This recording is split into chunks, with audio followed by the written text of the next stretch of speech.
اوکاڑا لطیفہ آباد کے رہائشی میاں بیوی عمیر اور لبنہ بیوی اپنے قریبی دوست کے ہاتھوں لٹ گئے۔ ولید نامی نوجوان متاثرہ شخص عمیر کا گہرا دوست تھا اور گھر میں آنا جانا تھا۔ عمیر کی بیوی نے اسی اہتمام کو مد نظر رکھتے ہوئے ولید کو 10 لاکھ روپے، موبائل فون اور زیورات بطور امانت دیے۔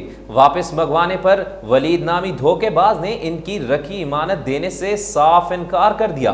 متاثرہ خاتون کو سنگین نتائج کی دھمکیاں دینے لگا۔ متاثرہ میاں بیوی نے متعلقہ تھانے میں درخواست دائر کی، جو بنا سنے تفتیشی افسر حفیظ اللہ نے داخل دفتر کر دی۔ متاثرہ خاتون کی اعلیٰ حکام سے اپیل ہے کہ ملزم دھوکے باز ولید سے میری رقم اور سامان واپس دلوایا جائے۔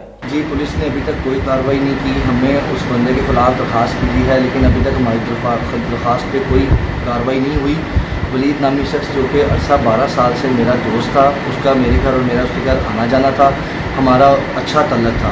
تو میری مسز نے باہر کے ملک جانا تھا اور میں نے آؤٹ آف سٹی جانا تھا، تو اس سلسلے میں کیونکہ ہمارا ایک اچھا تعلق تھا ولید کے ساتھ، تو ہم نے اس کو 10 لاکھ روپیہ، موبائل، طلائی زیور اور ساتھ کچھ انسٹچ کپڑے اس کو دے کے وہ ہم لوگ چلے گئے، آؤٹ آف سٹی چلے گئے۔ جب ہم لوگ کچھ دن بعد واپس آئے تو ہم نے اس سے اپنی چیزوں کی ڈیمانڈ کی، واپسی کی، تو اس نے ہمیں صاف انکار کر دیا۔ جب ہم نے اسے ذرا زور ڈالا تو اس نے آگے ہمیں سے سنگین دھمکیاں دی۔ ان دھمکیوں کی وجہ سے ہم نے پولیس میں رابطہ کیا، اس پہ درخواست دی، لیکن ہماری درخواست پر کوئی عمل نہیں ہوا۔